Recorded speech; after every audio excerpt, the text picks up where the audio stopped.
അല്ല, ഭഗവത്ഗീതയ്ക്കകത്ത് അറിവ് എല്ലാം കൂടെ നിറഞ്ഞിരിക്കുമൊന്നുമില്ല, വിവരമില്ലായ്മയാണുള്ളത്. അന്യഗ്രഹ ജീവികളെയാണ് ദേവന്മാരെന്ന് പറഞ്ഞ് വിളിച്ചിരുന്നതെന്നും ഇപ്പം ഇന്ദ്രൻ വരുന്നത് ഒരു രഥത്തിലാണ്, ഏലിയൻസ് വരുന്നുവെന്ന് വിചാരിച്ചിരുന്ന ഒരാൾ തന്നെയായിരുന്നു. ഞാൻ ആദ്യം എഴുതിയ പ്രിഡിഗ്രിക്ക് എഴുതിയ ലേഖനം UFOയെ പറ്റിയാണ്. നിങ്ങൾ എപ്പോഴെങ്കിലും പാസ്റ്റിലിരുന്നതായിട്ട് നിങ്ങൾക്ക് അനുഭവം ഉണ്ടോ? എപ്പോഴെങ്കിലും ഫ്യൂച്ചറിൽ ഇരിക്കുന്നുണ്ടോ? 10 ബില്യൺ വയസ്സാകുമ്പോൾ സൂര്യൻ റെഡ് ജയൻ്റ് എന്ന് പറയുന്നതായിട്ട് മാറും. അത് ഇപ്പോൾ വലുതാകും, വീർക്കുക ചെയ്യുന്നത്. വീർത്താൽ ഈ ഭൂമിയോളം അടുത്ത് വരും. അകത്തുണ്ടാകുന്ന നക്ഷത്രങ്ങൾ മുഴുവൻ കത്തി അണഞ്ഞു പോകും. അണഞ്ഞു പോയിട്ട് ഇരുണ്ട ഒരു പ്രപഞ്ചമായിട്ട് മാറും. ഇപ്പം നിങ്ങളെ പരിശോധിച്ച് നോക്കിയിട്ട് നിങ്ങളുടെ ഉള്ളിലെ ജീവൻ കണ്ടുപിടിക്കാൻ നോക്കിയാൽ കിട്ടത്തില്ല. അല്ല, നമ്മൾ വിചാരിക്കുന്ന പോലെ നമ്മളെപ്പോലെയുള്ള ഒരു ജീവി, ഇൻ്റലിജൻ്റായ ജീവി പോലും ഉണ്ടാകത്തില്ല. അതോടെ ഞാൻ ഈ ആകാശത്ത് നോക്കിയിരിക്കുന്ന പണി നിർത്തി. അപ്പോൾ നമ്മളോടിപ്പോൾ ചെറിയ കുട്ടികളൊക്കെ ചോദിക്കും നമ്മൾ എങ്ങനെയാണ് ഉണ്ടായതെന്ന് ചോദിക്കുമ്പോൾ നമ്മൾ പറഞ്ഞു കൊടുക്കുന്നത് ദൈവമാണ് ഉണ്ടാക്കിയെന്ന് പറഞ്ഞു കൊടുക്കുന്ന ആളുകളുണ്ട്. അതല്ലാന്നുണ്ടെങ്കിൽ ഇപ്പം നമ്മൾ ബിഗ് ബാങ് തിയറി അങ്ങനെയുള്ള പല പരിണാമ സിദ്ധാന്തം ഇതൊക്കെ കുട്ടികൾക്ക് പറഞ്ഞു കൊടുക്കും. പക്ഷേ ഇതിലൊന്നും ഏതാണ് സത്യം എന്നുള്ളത് കുട്ടികൾക്ക് കൃത്യമായി മനസ്സിലാക്കി കൊടുക്കാനും പറ്റുന്നില്ല. അപ്പോൾ അങ്ങനെ ഒരു മനസ്സിലാക്കി കൊടുക്കാൻ കഴിയാതിരിക്കുന്ന പറയുന്നവർക്ക് അത് അറിഞ്ഞൂടാത്തുണ്ടോ?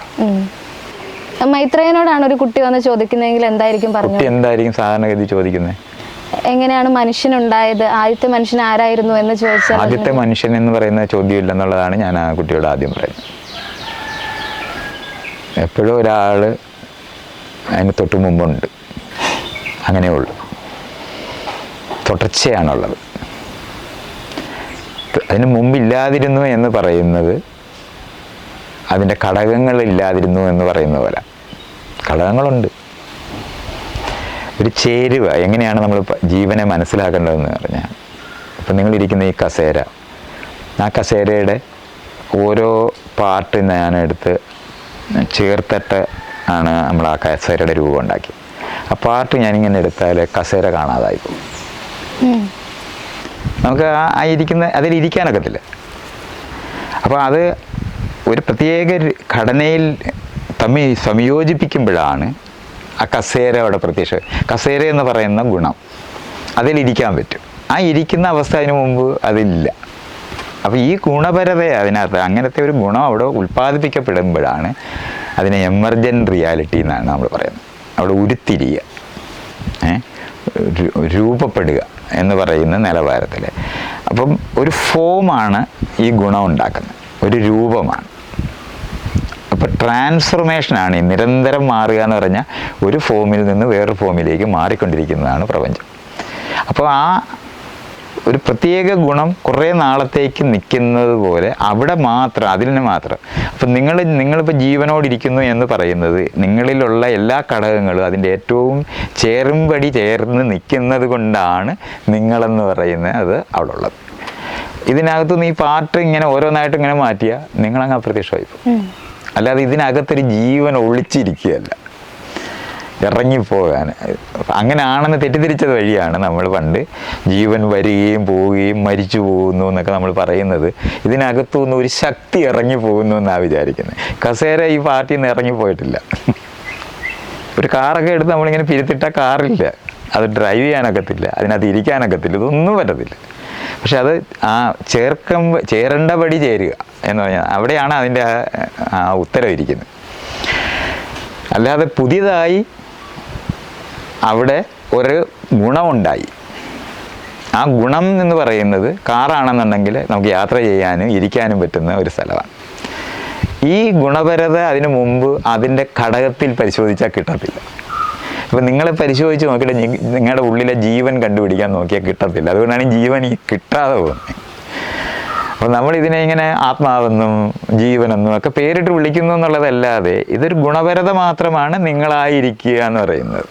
അല്ല, നിങ്ങളിതിനകത്തുനിന്ന് ഇറങ്ങി ചത്ത് പോകുന്നില്ല, ശരീരത്തിലേക്ക് വന്ന് കയറുന്നില്ല.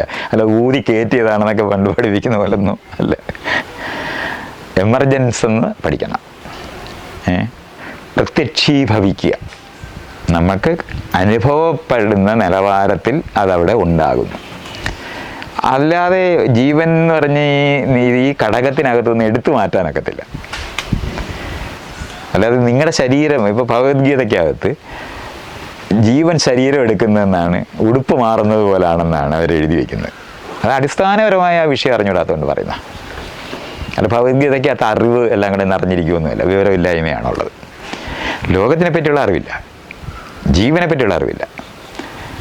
അവിടെ എമർജി ചെയ്യുന്ന, അവിടെ ഉരുത്തിരിയുന്ന, ആവിർഭവിക്കുന്ന ഈ വാക്കുകളാണ് ഉപയോഗിക്കേണ്ടത്. അതിന് തൊട്ട് മുമ്പ് വരെ അതിനകത്തില്ല. ആ രൂപീകരണം കറക്റ്റായാൽ ഉണ്ട്. ഇപ്പോൾ ആളുകൾ പറയും ജീവൻ എന്ന് പറയുന്നത് ഇലക്ട്രിസിറ്റി പോലെയാണ്.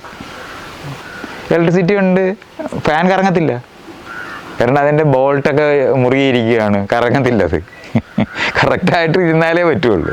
അപ്പോൾ ഏറ്റവും ശരിയായ രീതിയിൽ അത് അലയൻ ചെയ്തിരിക്കുമ്പോഴാണ് ഈ ഗുണം ഉണ്ടാകുന്നത്. അപ്പോൾ ജീവൻ എന്ന് പറയുന്നത് അത് തൊട്ട് മുമ്പ് വരെ ഇല്ലാതിരുന്നിട്ട് ഒരു ഭൂമിയിൽ നമ്മൾ ഈ ഉണ്ടായി എന്ന് പറയുമ്പോൾ ശരിക്കും പറഞ്ഞാൽ ഘടകകര ഉണ്ടായത് വളരെ സവിശേഷമായ ഒരു ഗുണപരത ഉണ്ടാകുകയാണ് ചെയ്യുന്നത്.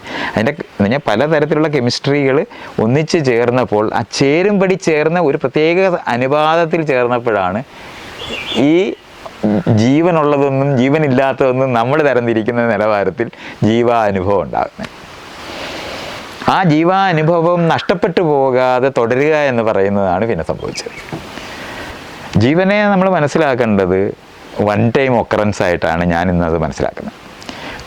ഒറ്റ തവണ സംഭവിക്കുകയും രണ്ടാമത് സംഭവിക്കുക. കാരണം രണ്ടാമതൊരു ജീവനുണ്ടായി അതിൻ്റെ തുടർച്ചയുള്ളതായിട്ട് ഇതുവരെ നമുക്ക് തെളിവില്ല. ഇനിയും വേറെ ഗ്രഹങ്ങളിൽ എവിടെങ്കിലും ഉണ്ടായി എന്ന് പറഞ്ഞാൽ നമ്മളിവിടെ ഉണ്ടായതിൻ്റെ തുടർച്ചയിലുള്ളൊരു ജീവൻ തന്നെയാണ് അവിടെ ഉണ്ടായതെന്ന് നമ്മൾ കാണുകയാണെങ്കിൽ വ്യത്യസ്തമായി ഉണ്ടായി എന്ന് കാണത്തക്കവണ്ണം ഉള്ള ഒരു ജീവനൊക്കെ കിട്ടണം. അത് ഇതുവരെ നമുക്ക് കിട്ടിയിട്ടില്ല. അങ്ങനെയാണെങ്കിൽ പ്രപഞ്ചത്തിന് ഒരു അവസാനം ഉണ്ട്, അല്ലെങ്കിൽ ലോകാവസാനം ഉണ്ട് എന്ന് വിശ്വസിക്കുന്നുണ്ടോ? അതെ, അവസാനമൊന്നുമില്ല, മാറത്തേ ഉള്ളു, മാറുകയേ ഉള്ളു, ഉള്ളതാണ്. അത് എത്ര തിയറികളുണ്ടായാലും നിങ്ങൾക്കൊരവസാനം ഉള്ളത് നിങ്ങൾ വേറെ ബാക്ടീരിയയ്ക്ക് ഭക്ഷണമായി മാറിപ്പോകുന്നു എന്നുള്ളതല്ലാതെ നിങ്ങൾക്ക് അവസാനമുണ്ട്. നമ്മൾ മനസ്സിലാക്കുന്ന ലോകത്തിന്, നമ്മൾ മനസ്സിലാക്കുന്ന നക്ഷത്രത്തിന്, നമ്മൾ മനസ്സിലാക്കുന്ന ഭൂമിക്ക് ഒക്കെ അവസാനങ്ങളുണ്ടാകും. പ്രപഞ്ചത്തിന് അവസാനിക്കാനൊക്കത്തില്ല, അത് നിരന്തരം മാറുന്നുണ്ട്. പ്രപഞ്ചത്തിന് അവസാനമില്ല, എപ്പോഴും അങ്ങനെയാണ്. ഒരു പ്രത്യേക ഘടനാരൂപം വരുന്നത് കൊണ്ട് ഉണ്ടാകുന്നത്. ഭൂമി ഉണ്ടായതെന്ന് പറഞ്ഞാൽ നമുക്ക് തുടങ്ങാൻ പറ്റും. കാരണം ആദ്യത്തെ ഒരു ആറ്റം വേറൊരു ആറ്റവുമായി ചേർന്ന ഒരു മോളിക്യൂൾ ഉണ്ടാകണം. ആ ഒരു മോളിക്യൂളും വേറെ ഇതുപോലെ ആറ്റം ചേർന്ന മോളിക്യൂൾ തമ്മിൽ ചേർന്നിട്ടാണ് ഒരു വസ്തു, ഒരു പൊടി എന്ന് നമ്മൾ പറയുന്ന ഒരു പൊടി ഉണ്ടാകണം. ഒരു പൊടിയും വേറൊരു പൊടിയും കൂടെ ചേർന്ന് കഴിഞ്ഞാൽ ആയിരക്കണക്കിന് ആറ്റങ്ങൾ ചേർന്നിട്ട് അല്ലെങ്കിൽ കോടിക്കണക്കിന് ആറ്റങ്ങൾ ചേർന്നിട്ടുണ്ടാകുന്ന പൊടികളാണത്. അതങ്ങനെ തമ്മിൽ ചേർന്നിട്ടാണ്. അപ്പോൾ നമുക്ക് ആ ആദ്യത്തെ ആറ്റത്തിനെ ആണ് നമ്മുടെ തുടക്കമായിട്ട് വെക്കുന്നത് കൊണ്ടാണ്. ആറ്റം തുടക്കമാണോ എന്ന് ചോദിച്ചാൽ അല്ല. അതുകൊണ്ട് അതിൻ്റെയും വേറൊരു ഗ്രേഡിൽ നമ്മൾ പോയിട്ട് എമർജൻസി കാണാൻ പറ്റും. വേവും പാർട്ടിക്കിളുമായിട്ട് നിൽക്കും. അത് വേവാണോ പാർട്ടിക്കിളാണെന്ന് സംശയിക്കുന്നിടത്ത് എത്തും. ക്വാണ്ടം ഫ്ലക്ച്വേഷൻ എന്ന് പറയുന്ന ലെവലിലുള്ള പല ലെവലിലാണ് ഇത് മനസ്സിലാക്കുന്നത്. ഇപ്പം ആറ്റം മാറി മോളിക്കൂൾ ആകുന്നില്ല, ആറ്റം ചേർന്നാണ്. ഇങ്ങനെ അത് മനസ്സിലാക്കണം. അപ്പോഴും നമ്മളെല്ലാം ആറ്റത്തിൻ്റെ ലെവലിൽ നമ്മളെല്ലാം ആറ്റങ്ങളാണ്, പക്ഷെ ചേരുവ വ്യത്യാസങ്ങളാണ്.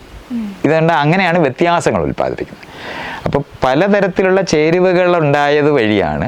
അപ്പോൾ ഒരു ന്യൂട്രോണിന് ചുറ്റിനും പല ഇലക്ട്രോൺ ഉണ്ടാകുമ്പോഴാണ് വ്യത്യസ്തമായ ആറ്റം ഉണ്ടാകുന്നത്. ഇങ്ങനെ അത് മനസ്സിലാക്കേണ്ടത്. അപ്പോൾ ഏറ്റവും സൂക്ഷ്മമായ ലോകങ്ങളെപ്പറ്റി നമുക്ക് പരമാവധി അറിയാവുന്നത് പാർട്ടിക്കിളിൻ്റെ താഴെ ക്വാർക്ക് എന്നൊക്കെ പറയുന്ന ലെവലിലുള്ള സ്ഥലം വരെ നമ്മുടെ മൈക്രോസ്കോപ്പും ടെലസ്കോപ്പും നമ്മുടെ പരിശോധന എല്ലാം കൊണ്ടും നമ്മളിപ്പോൾ സേൺ എന്ന് പറയുന്ന പാർട്ടിക്കിൾ ആക്സിലറേറ്റർ ഉപയോഗിച്ചിട്ട് പരിശോധിക്കുമ്പോഴൊക്കെ അവിടെ വരെ നമുക്ക് അനുഭവത്തിൽ കൊണ്ടുവരാൻ കഴിഞ്ഞിട്ടുണ്ട്. അതിനപ്പുറത്തോട്ട് നമുക്ക് അറിഞ്ഞുകൂടാ. അപ്പോൾ അത് അഭ്യൂഹങ്ങളുടെ ലോകത്താണ് നിൽക്കുന്നത്. പക്ഷെ അറിയുന്ന സ്ഥലത്ത് നമുക്ക് അനുകൂലമാക്കി മാറ്റാനൊക്കുന്ന പണികളെല്ലാം നമുക്ക് ചെയ്തിട്ടാണ് നമ്മൾ ഇന്നിപ്പോൾ കാണുന്ന ഈ ക്യാമറ ഉണ്ടാക്കാൻ പറ്റുന്നതും ഈ കസേര ഉണ്ടാക്കാൻ പറ്റുന്നതും വാച്ച് ഉണ്ടാക്കാൻ പറ്റുന്നതും ഒക്കെ ആയിട്ട് നമ്മൾ ഈ ഉടുപ്പും സകലവും എല്ലാം ഉണ്ടാക്കുന്നത്. എവിടുന്ന് വരെയുള്ള ആ അറിവിനെ വീണ്ടും വണ്ണം ഇണക്കി ചേർക്കാനുള്ള അറിവ് നമ്മൾ വർദ്ധിപ്പിച്ചാണ് നമ്മൾ ഇന്നിപ്പോൾ ഈ കാണുന്ന ലോകം ഈ വീട് എല്ലാം ഉണ്ടാക്കിയത്. അത്രയേ ഉള്ളൂ. അപ്പോൾ അതെല്ലാം ഉള്ളതിൻ്റെ ട്രാൻസ്ഫോർമേഷൻസാണ്, രൂപമാറ്റങ്ങളാണ് ഉണ്ടാകുന്നത്. ഇല്ലാതിരുന്നിട്ടുണ്ടാകുകയല്ല. ഇല്ലാതിരുന്നിട്ട് ഒരു വസ്തു, നമ്മൾ വിളിക്കുന്ന പേരിട്ടുന്ന ഒരു വസ്തു അതിൻ്റെ തൊട്ട് മുമ്പ് വരെ ഇല്ലായിരുന്നു എന്ന് നമുക്ക് പറയാൻ പറ്റും. പക്ഷെ അതിൻ്റെ ഘടകങ്ങളില്ലായിരുന്നു എന്ന് ഒരിക്കലും പറയാൻ പറ്റത്തില്ല. അതുകൊണ്ട് പ്രപഞ്ചം ഉള്ളതാണ്, ഇല്ലാതിരുന്നിട്ടുണ്ടായിട്ടില്ല. ഇതുകൊണ്ടാണ് ഇത് ഉണ്ടാക്കാൻ ഒരാളെ ആവശ്യമില്ലാതെ വരുന്നത്. അപ്പൊ ഈ ഭൂമിയുടെ അവസാനം എന്ന് നമ്മൾ പറയുന്നത്, അത് അവസാനം എന്ന് പറയുന്നത് ഇപ്പോഴത്തെ നമുക്കറിയുന്ന ലോകത്തുള്ള മറ്റുള്ള ഗാലക്സികളിലുള്ള നക്ഷത്രങ്ങളെ പരിശോധിച്ചും നമ്മുടെ ഗാലക്സിയിലുള്ള നക്ഷത്രങ്ങളെ പരിശോധിച്ചിട്ടും സൂര്യൻ എന്ന് പറയുന്ന നക്ഷത്രം അതിൻ്റെ വലിപ്പം കൊണ്ട്, അതിന് എത്ര വലിപ്പമുള്ള അനുസരിച്ചിട്ട് അതിൻ്റെ ഒരു ജീവനെ പറ്റിയുള്ള, അതിൻ്റെ ഒരു നിലനിൽപ്പിനെ പറ്റി, ജീവനല്ല അതിൻ്റെ നിലനിൽപ്പിനെ പറ്റി നമുക്കൊരു അറിവുണ്ട്. ആ അറിവിനകത്ത് സൂര്യൻ ഇനി ഒരു 5 ബില്യൺ വർഷം കൂടെ കഴിയുമ്പോൾ അത് എക്സ്പാൻഡ് ചെയ്തു തുടങ്ങും. അതിന് റെഡ് ജയൻ്റ് എന്ന് പറയും. അപ്പോൾ അങ്ങനെ റെഡ് ജയൻ്റായ ഇഷ്ടംപോലെ നക്ഷത്രങ്ങൾ ലോകത്തുണ്ട്. അപ്പോൾ നമുക്ക് ഇപ്പോഴും നക്ഷത്രം ഉണ്ടായിക്കൊണ്ടിരിക്കുന്നതും കാണാൻ പറ്റും.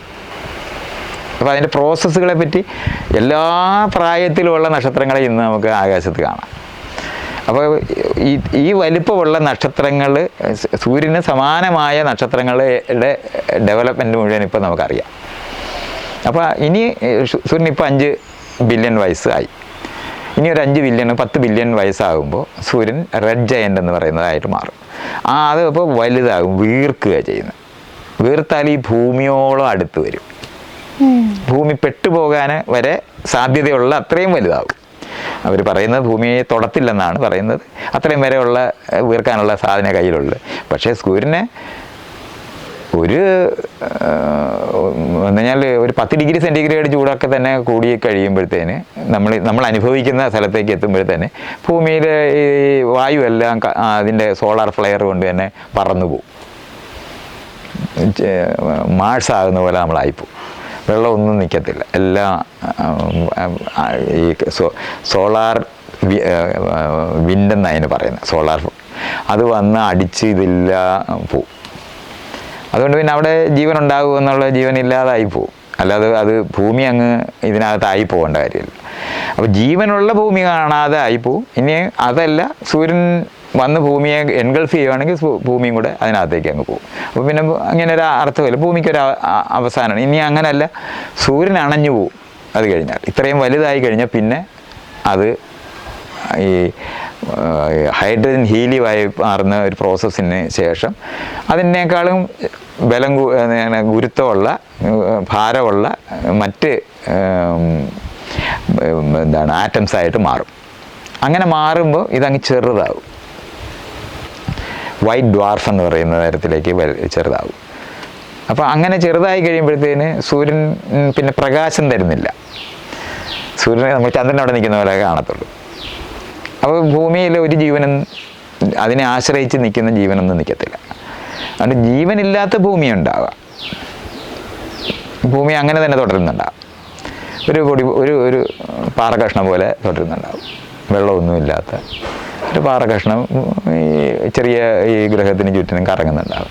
അതും കുറേ നാൾ കഴിയുമ്പോൾ പലതരത്തിലുള്ള ഈ ചുറ്റുപാടുമുള്ള ഗാലക്സികൾ, ഇപ്പോൾ തന്നെ ആൻഡ്രോമീഡ എന്ന് പറയുന്ന ഗാലക്സി നമ്മുടെ തൊട്ടടുത്തുള്ളതാണ്.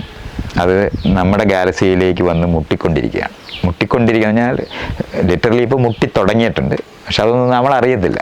അത്രയും വലിയൊരു സംഭവത്തിനകത്ത് നമ്മളത് അങ്ങനെ അനുഭവിക്കത്തില്ല. എന്നിട്ട് ഇത് തമ്മിൽ തമ്മിൽ ചേർന്ന് പോകും. അപ്പോൾ അതാണെങ്കിൽ ലക്ഷക്കണക്കിന് മൈൽ വേഗതയിലാണ് വന്നുകൊണ്ടിരിക്കുന്നത്. ഇതൊക്കെ പറയുമ്പോൾ നമ്മളും അങ്ങനെ, അപ്പോൾ ഇത് തമ്മിൽ ചേരുന്ന സമയത്ത് കൂട്ടിയിടിക്കുന്നു എന്ന് നമ്മൾ വിചാരിക്കത്തില്ല. ഒന്നും തമ്മിൽ കൂട്ടിയിടിക്കത്തില്ല. ഒരു നക്ഷത്രം അത്രയും സ്ഥലമുണ്ട്. ഒരു നക്ഷത്രവും ഒരു നക്ഷത്രവും തമ്മിൽ കോടിക്കണക്കിന് മൈൽ അകലെയാണ്. അതുകൊണ്ടാണ് ഇത് മെർജ് ചെയ്യുമ്പോൾ ഒന്നിനകത്തൂടെ കയറി അങ്ങ് അപ്പുറത്ത് പോയിട്ട് വീണ്ടും ആകർഷണം കണ്ട് പലതവണ കയറി ഇറങ്ങി ഇത് ഈ ബെല്ലിങ്ങനെ മൂവ് ചെയ്ത് പതുക്കെ നിൽക്കത്തില്ല. അതുപോലെ നിൽക്കുന്ന അത്രയും കാലം അങ്ങോട്ടും ഇങ്ങോട്ടും ഇതിങ്ങനെ സ്വിങ് ചെയ്ത് ഒന്നിച്ചാവും. അങ്ങനെ പല കൊച്ചു ഗാലക്സികൾ ചേർന്നുണ്ടായതാണ് നമ്മുടെ ഇപ്പോഴത്തെ ഈ ക്ഷീരപഥം, മിൽക്കി വേ എന്ന് പറയുന്ന ഗാലക്സി. ഇതുപോലെ ഇത് രണ്ടും ചേർന്നിട്ട് വലിയ ഒരു ഗാലക്സി ആയിട്ട് മാറും. ഈ പ്രോസസ്സിനകത്തൊക്കെ ഈ ഭൂമിയൊക്കെ വേറെ വല്ല നക്ഷത്രങ്ങളിലേക്ക് അങ്ങോട്ട് അബ്സോർവ് ചെയ്ത് പോവുകയൊക്കെ ചെയ്യാം. ഇതൊക്കെ സംഭവിക്കാം എന്നുള്ളത് മാത്രമേ ഉള്ളൂ. പക്ഷേ ഇത് മുഴുവനും ഓരോ നക്ഷത്രങ്ങളുമായിട്ട് അണഞ്ഞു പോവും, ഉണ്ടായി അണഞ്ഞു പോവും. അങ്ങനെ നമ്മൾ ഇന്ന് കാണുന്ന, അതുമാത്രമല്ല ഈ ദൂരെയുള്ള ഗാലക്സികളെന്ന് പറയുന്നത് നമ്മൾ ഇന്ന് അകന്നു പോയിക്കൊണ്ടിരിക്കുകയാണ്. ലോക്കൽ ഗ്രൂപ്പ് എന്ന് നമ്മൾ പറയുന്ന കുറേ ഗാലക്സികളുണ്ട്. അതെല്ലാം കൂടെ മാത്രം ഒരിടത്ത് ഒന്നിച്ചുണ്ടാവും. അപ്പോൾ കുറേ നാൾ നമ്മൾ കുറച്ച് ഗാലക്സികളെ കാണും. അത് കഴിഞ്ഞ് ഇവരെല്ലാവരും തമ്മിൽ ചേരും. ആ ചേരുന്നവരെല്ലാവരും ഇതിനകത്തുണ്ടാകുന്ന നക്ഷത്രങ്ങൾ മുഴുവൻ കത്തി അണഞ്ഞു പോകും. അണഞ്ഞു പോയിട്ട് ഇരുണ്ട ഒരു പ്രപഞ്ചമായിട്ട് മാറാം. അപ്പോഴും ഇതിനകത്ത് തമ്മിൽ ചേർന്ന് വലുതായി കഴിഞ്ഞാൽ, ഇപ്പോൾ സൂര്യൻ എന്ന് പറയുന്നതിൻ്റെ വെയിറ്റ്, അതിൻ്റെ മാസ് ആയിട്ട് നമുക്ക് വേണമെങ്കിൽ അതിൻ്റെ ഒരു 20 മടങ്ങൊക്കെ വലുപ്പത്തിലെത്തിക്കഴിഞ്ഞാൽ അത് കറുത്ത വൈറ്റ് ഡോർഫ് എന്ന് പറയുന്നിടത്തേക്കല്ല പോകുന്നത്, ബ്ലാക്ക് ഹോളിലേക്ക് ആകും. ബ്ലാക്ക് ഹോളിലേക്ക് പോകുമ്പോൾ അതിനകത്ത് ആ മാറ്റർ എവിടോട്ടാണ് പോകുന്നത്, എങ്ങോട്ടാണെന്നുള്ളത് നമുക്ക് അറിഞ്ഞുകൂടാ. അതിനെപ്പറ്റി ഒന്നും അറിഞ്ഞുകൂടാ. അങ്ങനത്തെ ഒരു അവസ്ഥ എന്ന് പറഞ്ഞാൽ സിംഗുലാരിറ്റി എന്നാണ് പറയുന്നത്. സിംഗുലാരിറ്റി എന്ന് പറയുന്നത് രണ്ടാക്കാനൊക്കാത്തതാണ്. രണ്ടാകാതെ നമുക്ക് മെഷർ ചെയ്യാനൊക്കത്തില്ല. ഇതുകൊണ്ടാണ് ബിഗ് ബാങ്ങിന് മുമ്പ് എന്നുള്ള ചോദ്യത്തിനകത്തും നമുക്ക് ഉത്തരം പറയാനൊക്കത്തില്ല, മെഷർ ചെയ്യാൻ പറ്റത്തില്ല. മെഷർമെൻറ്റ് നിന്ന് പോകുന്ന രണ്ടിടമാണ് ബിഗ് ബാങ് എന്ന് പറഞ്ഞ സിംഗുലാരിറ്റി, ബ്ലാക്ക് ഹോൾ എന്ന് പറയുന്ന സിംഗുലാരിറ്റി. അപ്പോൾ ബ്ലാക്ക് ഹോൾ തമ്മിൽ ആകർഷണ ശക്തി കൊണ്ട് തമ്മിൽ ചേർന്ന് വീണ്ടും വീണ്ടും മെർജ് ചെയ്ത് വലിയ ഒരു ബ്ലാക്ക് ഹോളായിട്ട് മാറാം ഒരു പ്രദേശത്തുള്ളത്. പക്ഷേ അകന്നു പോയതുകൊണ്ട്, ഇപ്പോൾ ദൂരെയുള്ളത് അകന്നു പോകുന്നുണ്ട്. അതുകൊണ്ട് നമ്മൾക്ക് ആകാശത്തോട്ട് നോക്കിയാൽ നമ്മുടെ കാണുന്ന നക്ഷത്രങ്ങൾ, നമ്മുടെ ഗാലക്സി മാത്രം കാണുന്നിടത്തേക്ക് എത്തിച്ചേരുന്ന, ഇതൊക്കെ ഭാവിയിലെ കാര്യങ്ങളാണ് പറയുന്നത്. പറയുമ്പോൾ ഇപ്പോൾ നമുക്ക് കഥ പോലെ പറയാനേ പറ്റുള്ളൂ. നമുക്കത് ഒബ്സർവ് ചെയ്തിട്ട് നമുക്ക് രണ്ടുപേർക്കും കൂടെ അടുത്ത തവണ കാണുമ്പോൾ ബാക്കി പറയാമെന്ന് പറയാനൊക്കുന്ന സ്ഥലമില്ല. കാരണം കോടിക്കണക്കിന് വർഷം കൊണ്ട് നടക്കുന്ന കഥയാണ് ഇപ്പം ഞാൻ ഈ പറഞ്ഞത്. അപ്പോൾ അത് കാരണം കൊണ്ട് അതിനൊരു വെരിഫിക്കേഷനോ സാധനമോ സാധ്യവുമല്ല. നമ്മുടെ അനുഭവത്തിനകത്ത് ഈ നക്ഷത്രങ്ങൾ, ഇപ്പോൾ നമ്മൾ കാണുന്ന ആകാശം തന്നെ നമ്മുടെ ജീവിതകാലവും അടുത്ത ഒരു 1000 വർഷവും അടുത്ത 10,000 വർഷവും കോടിക്കണക്കിന് വർഷവും അടുത്ത 2-3 ബില്യൺ വർഷത്തിൽ മനുഷ്യനിവിടെ ജീവിച്ചാലും, മനുഷ്യൻ്റെ ജീവൻ തുടർന്നാൽ, അതിൽ മനുഷ്യനെന്ന് പറയുന്ന ജീവി എക്സ്റ്റെൻഡ് ആയില്ലെങ്കിൽ അപ്പോഴും ഈ കാണുന്ന നക്ഷത്രമൊക്കെ ഇതുപോലെ തന്നെ കാണും. അതുപോലെ ഈ ഏലിയൻസ് എന്നുള്ള കൺസെപ്റ്റിനോടൊക്കെ അപ്പോൾ എന്താണ് ഈ ഇത്തരം പഠനത്തിൽ പറയുന്നത്? നമുക്കറിയാനായിട്ട് ഒരു മെക്കാനിസം ഇതുവരെയില്ല. ലോകത്ത് ഭൂമിയിൽ ജീവനുണ്ടെന്നുള്ളതല്ലാതെ ഭൂമിക്ക് പുറത്തൊരു ജീവനുണ്ടെന്ന് നമുക്ക് ഇതുവരെയും കണ്ടെത്താൻ കഴിഞ്ഞിട്ടില്ല. ഒരു സെർട്ടൻറ്റി നമുക്കില്ല.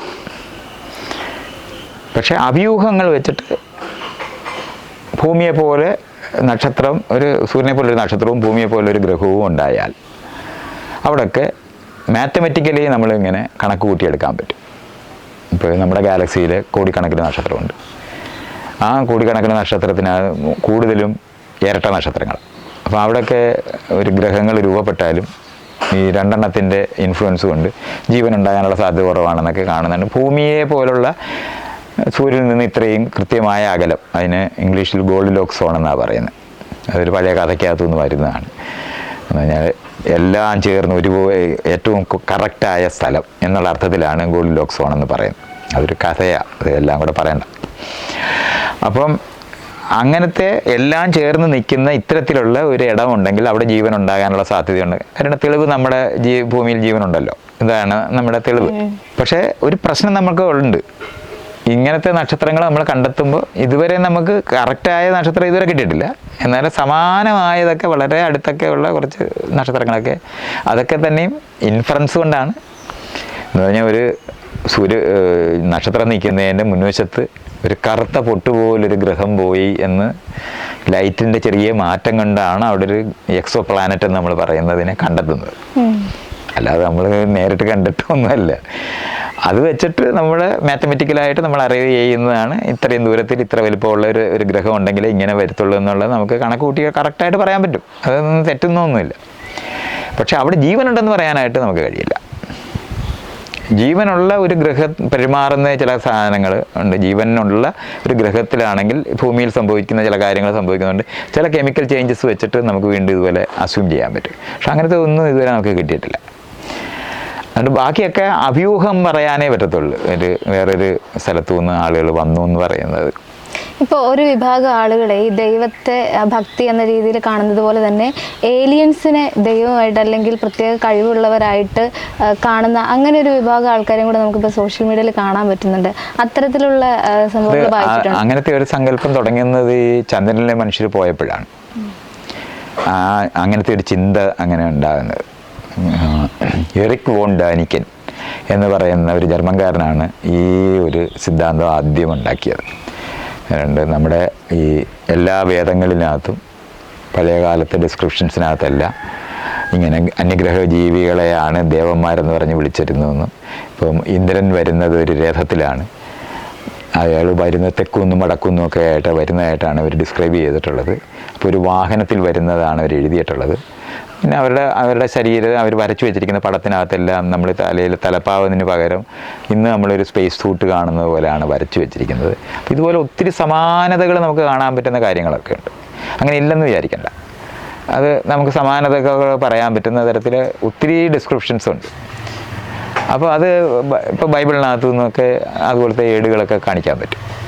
അതൊക്കെ ഉള്ളതാണ്, അതങ്ങനെ നമുക്ക് പറയാൻ പറ്റും. പിന്നെ നമുക്ക് വിശദീകരിക്കാൻ ആർക്കിയോളജിക്കലായിട്ട് വിശദീകരിക്കാൻ കഴിയാത്തതായിട്ടുള്ള ഒത്തിരി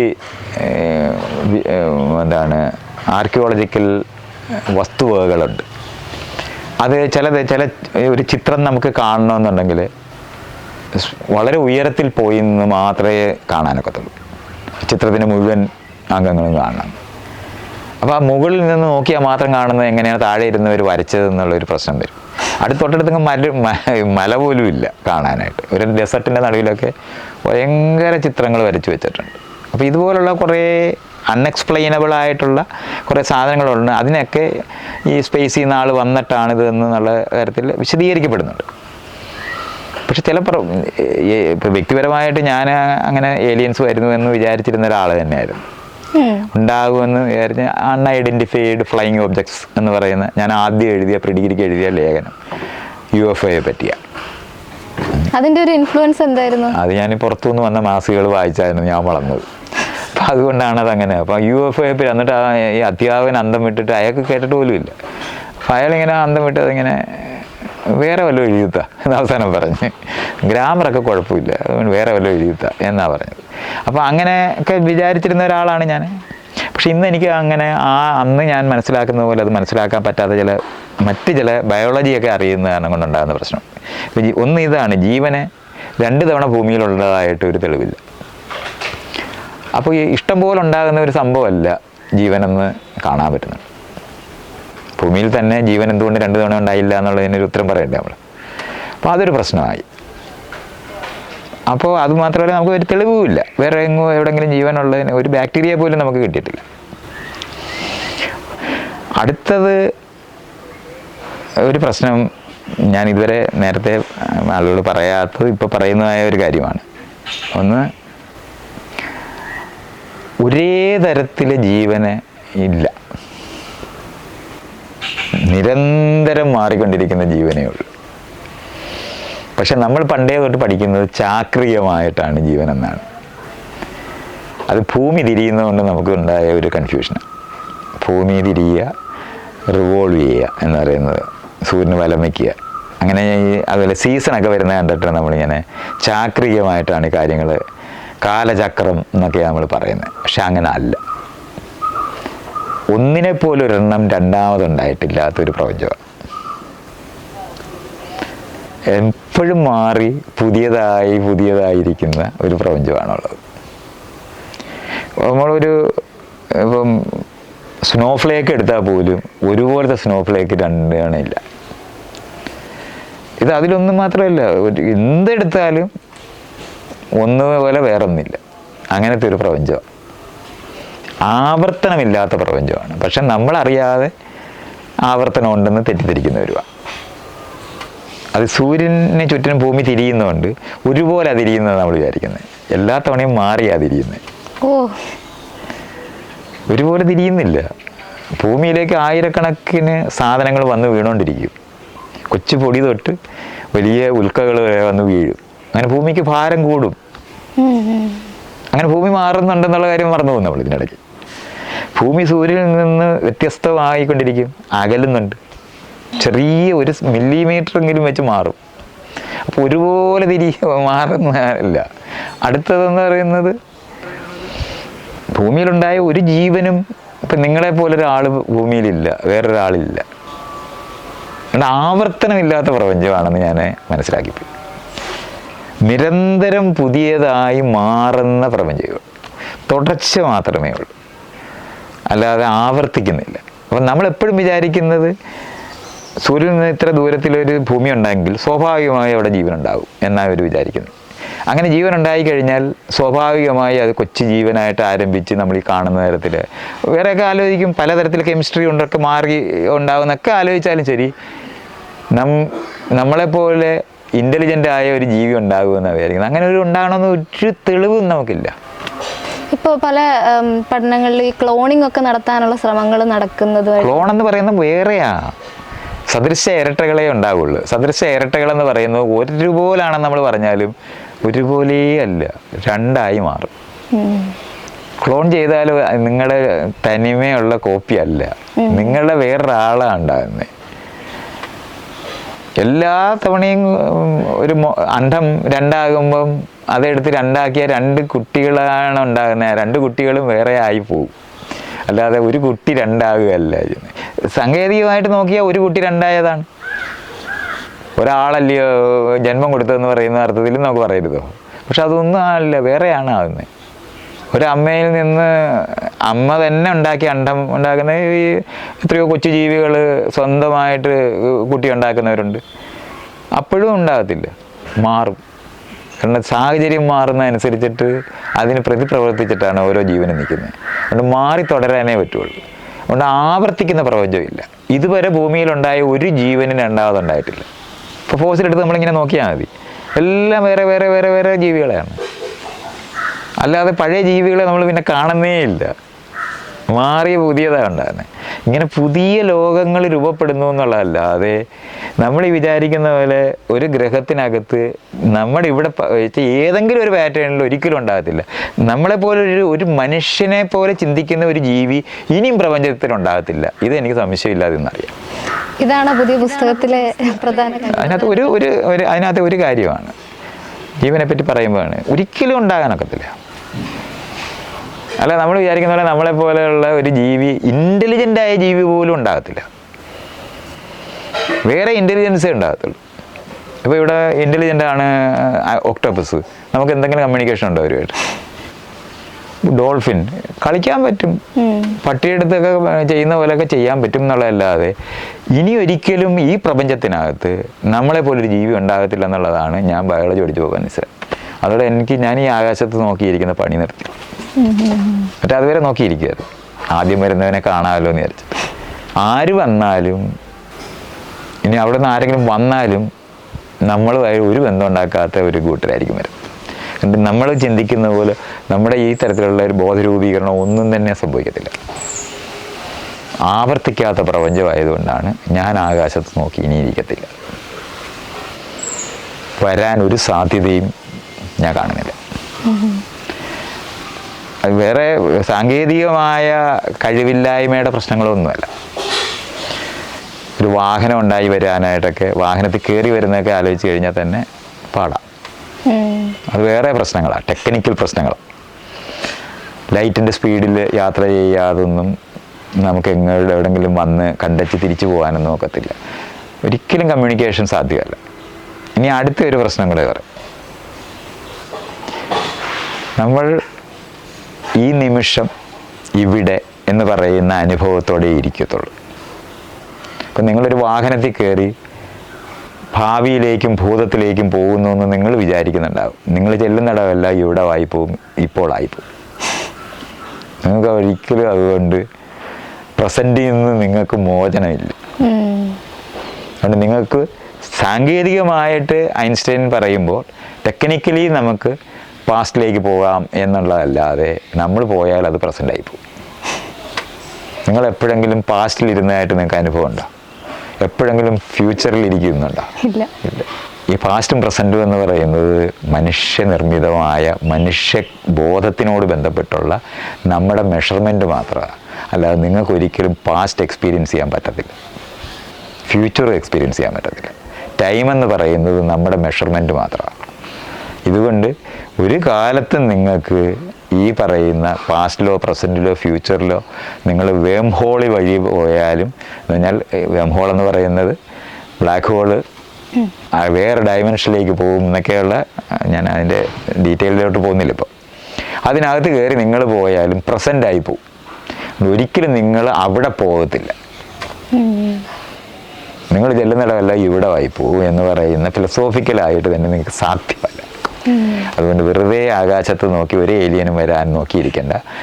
ഈ വിശദീകരണങ്ങളെല്ലാം ഭൂമിയിൽ അന്യഗ്രഹ ജീവികൾ വന്ന് പഴയ സാങ്കേതിക വിദ്യകളൊക്കെ ഉപയോഗിച്ച് ഉണ്ടാക്കിയതാണ് പിരമിഡ് എന്നൊക്കെ പറയുന്നതിന് ഉത്തരം ഇവിടെയുള്ള ആകെ ഒരു സാധ്യതയുള്ളത് നമുക്ക് 10,000 വർഷം മുമ്പ്, ഐസേജിന് മുമ്പ് ഒരു വികസിച്ച സമൂഹം ഉണ്ടാക്കിയതാണ് അതെന്നൊക്കെ വേണമെങ്കിൽ പറയുന്നത്. ഇതുവരെ തെളിവൊന്നും നമുക്കില്ല, വിശദീകരിക്കാൻ കഴിയാത്ത തരത്തിലായുള്ള കുറേ തെളിവുകൾ കിടപ്പുള്ളതുകൊണ്ട് അതിനുവേണ്ടി വേണമെങ്കിൽ ഒരു പ്രീ ഹിസ്റ്റോറിക്കായിട്ടുള്ള ഒരു എന്താണ് വികസിച്ച സമൂഹം ഇവിടെ ഉണ്ടായിരുന്നു എന്ന് വേണമെങ്കിൽ പറയാം.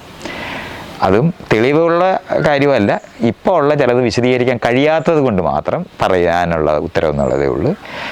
നമ്മുടെ അറിവിൽ ഞാനിതുവരെ ഞാനത് വായിക്കുകയും പഠിക്കുകയും ചെയ്യുന്നുണ്ട്, എങ്കിലും അത് ഞാൻ എടുക്കുന്നില്ല ഇപ്പോഴും ഒരു വിശദീകരണമായിട്ട്.